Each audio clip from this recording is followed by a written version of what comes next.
안녕하세요. 박경림 목사입니다. 오늘은 많은 분들이 신앙생활을 하다가 겪는 이른바 매너리즘이지요. 지루함과 또 의무감에 의해서 신앙생활을 하는 것에 대해서 조금 생각을 해보려고 해요. 우리가 예배에 가고 또 기도하고 또 성경을 읽지만 어느 순간은 사실 이 기쁨보다는 이 무거운 책임감만 느껴져서 이 신앙생활을 하는 것이 굉장히 지루하고 또 무겁고 또 기쁨 없이 느껴질 수도 있습니다. 여러분, 왜 이런 일이 생길까요? 그리고 우리는 어떻게 해야 회복을 할 수 있을까요? 신앙생활이 지루해지는 가장 큰 이유 중에 하나는 하나님과의 이 관계가 약해지고 또 형식만 남았기 때문이에요. 마치 사랑해서 사귀기 시작한 연인들이 처음에는 이 서로의 막 눈만 봐도 좋고 대화만 해도 좋았던 시절이 다 지나가고 만나면 밥 먹고 영화 보고 커피 마시고 밥 먹고 영화 보고 커피 마시고 뭐 이러다가 맨날 똑같은 거 하니까 지루하다 뭐 이렇게 하면서 마음이 점점 차갑게 식어지는 것을 예로 들어볼 수 있을 것 같아요. 저는 저희 아내와 있는 시간이 사실 제일 좋거든요. 저희 아내와 2005년부터 교제를 시작해서 결혼 후 지금까지 함께 살아오는 동안 오히려 매년 이렇게 시간이 지날수록 저는 아내가 더 좋아지는 것 같아요. 여러분, 이것은 아내와 무엇인가를 함께 즐기고 어떤 일을 함께 늘 하기 때문이 아니거든요. 아내와의 인격적인 관계를 갖고 그 관계가 깊어지는 교제를 하고 서로 알아가는 대화를 하면서 자꾸 이 관계가 깊어지기 때문입니다. 여러분, 중요한 것은 사랑이에요.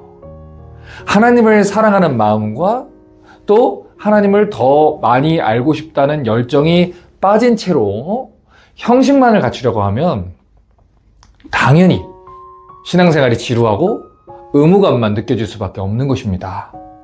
여러분, 성경에서도 이런 문제가 굉장히 자주 지적되잖아요. 우리 예수님께서 수차례 이 바리새인들의 형식적인 종교 생활을 비판하는데 뭐라고 얘기합니까? 그들이 외적으로는 율법을 잘 지키고 기도하고 금식하고 뭐 성경 보고 믿음 생활 잘하는 것처럼 보이지만 그들의 마음은 하나님께로 멀어져 있다. 이렇게 얘기했잖아요. 여러분, 중요한 것은 마음이에요. 우리의 마음이 하나님께로 향해져 있는 것, 우리의 마음이 하나님을 사모하는 것, 그거를 여러분 회복하는데 초점을 두셔야 됩니다. 그렇지 않고서 단순히 해야 한다라고 여기는 종교적인 활동에만 집중해서 하면 신앙생활의 참된 기쁨을 여러분 잃어버릴 수 있다는 것을 꼭 기억해 주셔야 돼요. 자, 그러면 신앙생활의 기쁨을 회복하기 위해서 어떤 구체적인 방법을 우리가 좀 생각해 볼 수 있을까요? 자, 첫 번째로 성경을 읽으셔야 돼요. 정말 뻔한 이야기라 생각하겠지만 원래 뻔한 게 답입니다. 저는 저희 아내와 대화를 굉장히 많이 합니다. 지금까지도 지켜오고 있는 저희 부부의 중요한 루틴이 있는데 꼭 잠자기 전에 아내와 1시간이라도 같이 대화를 하거나 시간을 보낸다는 거예요. 아이들과의 관계도 마찬가지입니다. 저는 아이들을 학교에 데려다 주는 시간이나 아이들을 데려오는 시간을 되게 중요하게 생각해요. 그 시간 동안에 아이들과 이 차 안에서 많은 대화를 할 수 있거든요. 그래서 아이들과 아빠가 커피숍에 가서 대화를 하기도 하고 또 우리가 마켓에 가서 여러 가지들을 걸어다니면서 볼 때 또 대화를 하기도 하고 아이들의 관심사를 듣고 또 아이를 알아가고 또 아빠를 알아가고 이렇게 서로 알아가는 시간이 굉장히 중요합니다. 여러분, 예레미야 29장 13절을 보면요, 이렇게 말씀하셨어요. 너희가 온 마음으로 나를 구하면 나를 찾을 것이요 나를 만나리라. 또 이 잠언 8장 17절을 말합니다. 나를 사랑하는 자들이 나의 사랑을 입으며 나를 간절히 찾는 자가 나를 만날 것이니라. 하나님은 자신이 긍휼과 은혜를 베푸신 분이다 라고 수차례 말씀하셨어요. 그리고 자신을 찾는 자들에게 사랑과 은혜를 베푸신다 라고 했습니다. 시편 107편 9절은 얘기했어요. 그가 사모하는 영혼에게 만족을 주시며 줄인 영혼에게 좋은 것으로 채워주심이로다. 여러분, 저도 누군가가 저를 보고 싶다고 하거나 저와 교제하고 싶다라고 얘기하면 그렇게 반가워요. 밥이라도 사주고 싶고 제가 커피라도 내려주고 싶어요. 그런데 우리를 위해서 자기 목숨을 버리신 하나님이, 아니 그 하나님의 그 자녀들이 은혜를 사모하신다고 하는데 왜 하나님이 은혜를 베풀지 않겠어요? 우리가 하나님 말씀을 듣기를 원하고 또 하나님 말씀을 사모하면 반드시 하나님이 응답하시고요, 큰 은혜를 베풀어 주실 겁니다. 이거는 하나님이 약속하신 거예요. 하나님이 우리를 얼마나 사랑하시는지를 알게 해주실 것이고요, 그 사랑의 고백을 들으면서 우리로 하여금 다시 한번 하나님을 뜨겁게 사랑할 수 있는 열정을 회복하게 해주실 겁니다. 자, 그러므로 이 사실을 꼭 기억해 주셨으면 좋겠어요. 우리는요, 우리에게 하나님 사랑하는 마음 없이는 절대로 신앙생활을 뜨겁게 할 수 없습니다. 그리고 우리가 하나님을 사랑할 수 있는 유일한 방법은 하나님이 우리를 얼마나 사랑하셨는지 그 복음의 사건을 듣고 하나님을 알아가고 하나님의 사랑을 알아가며 다시 하나님을 사랑하게 되는 거예요.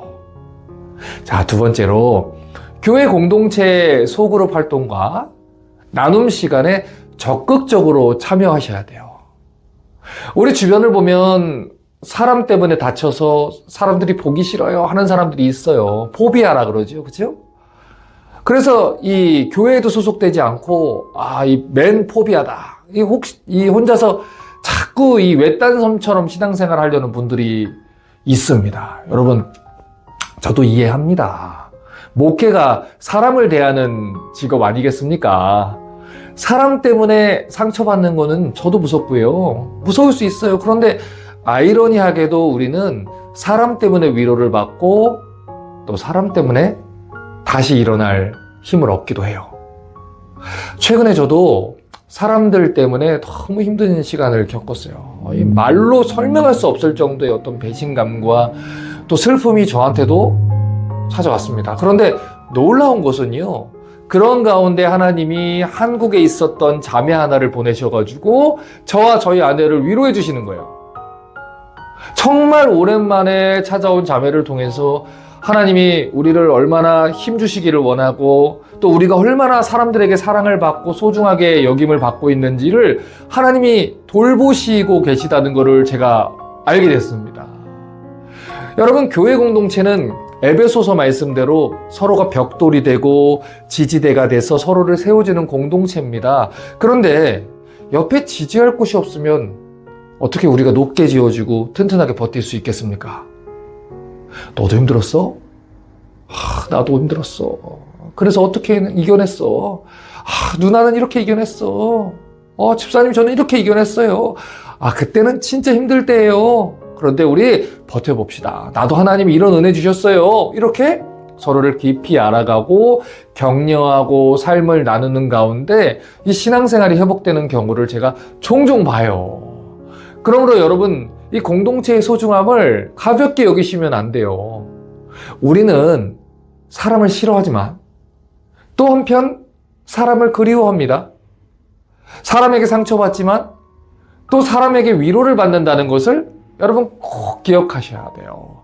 주를 경건한 마음으로 부르는 자들하고 함께 신앙생활을 할 때 우리 신앙생활도 다시 기쁨을 회복할 수 있습니다. 아마도 여러분은 교회에서 상처받으셨을 수 있어요.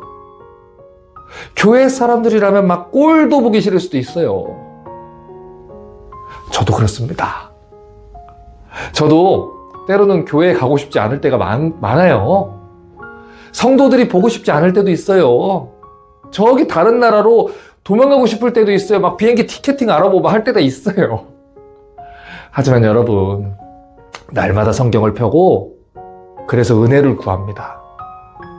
그리고 오늘 하나님이 새롭게 부어주실 은혜를 기대하면서 맡겨진 자리에서 묵묵히 있다 보면 화창하게 해가 뜨는 날도 경험하게 되고 생각보다 더 신앙생활이 즐겁다고 느껴지는 때를 만나기도 합니다. 그러므로 부탁드릴게요. 잘 버티십시오. 상처 입은 여러분을 응원합니다. 그리고 다시 일어나게 하실 하나님을 기대합니다. 저와 여러분 모두가 하나님께서 허락하신 이 믿음의 모든 경주를 끝까지 잘 해낼 수 있기를 주님의 이름으로 부탁합니다.